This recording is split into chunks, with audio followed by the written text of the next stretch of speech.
মেয়ে পছন্দ করার পরে আপনি প্রস্তাব পাঠাইলেন, প্রস্তাব পাঠানোর পরে ইজাব এবং কবুলের মাধ্যমে বিবাহ সম্পন্ন হয় না? আর কোনো ব্যবস্থা আছে? আর কোনো ব্যবস্থা নাই। দুইজনের ইজাব এবং কবুলের মধ্যে বিবাহ সম্পন্ন হইব, তার আগে স্বামীর একটা প্রথম দায়িত্ব হইল। এই দায়িত্বটা কি? এই দায়িত্বটা হইল কি? মহারণা আদায় করা।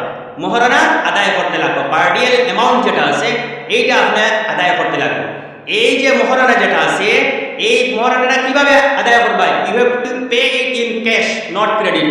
ক্রেডিট চলতো না, বাকি না। আমরা কি করি? মোর 5 লাখ টাকা সাব্যস্ত করলাম, করিয়া কইলাম যতটুকু ফারা যায় বা দিবা, আর উকুল খাবিনের মধ্যে লিখে রাখি দেব। হইল নি? আল্লাহ পাক রব্বুল আলামিন ফরমায়, ওয়া আতুহুন্না উজুরাহুন্না ফারিযা।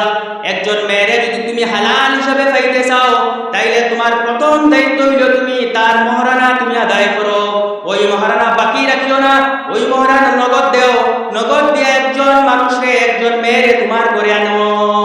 তো আল্লাহ রব্বুল আলামিন একবারের হুকুম দিতরা, মেয়ের মহারণা তুমি সঙ্গে সঙ্গে আদায় করিয়া তুমি তোমার ঘরের মধ্যে আনতায়। কিন্তু এখন দেখা যায় সমাজের মধ্যে আমরা মুরব্বী বা সাহাবকে বইয়া মহারণা এমন সাব্যস্ত করেন যেটার ক্যাপাসিটি ছেলের দেওয়া সম্ভব হয় না, অথবা এমন ভাবে সাব্যস্ত করলা বাকি টাকাগুলো রাখলা নগদ, যত সামান্য টাকা দিয়া বিবাহটা সম্পূর্ণ করেন। কিন্তু না আমার ভাইরা, এটা হইতো না। আল্লাহ রাব্বুল আলামিন কি কইতরা? এটা হইল ফারিযা, এটা হইল তোমার বাধ্যতামূলক, তুমি এটা আগে দিতে লাগবে।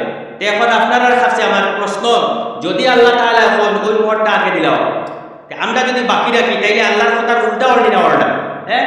আর ওই মোহরটা কতটুকু দিতে হয়? এই মোহরটা কি একজন ছেলে যতটুকু বহন করতে পারবো ততটুকু তার ফি আপনি চাপাই। যদি মোহর যদি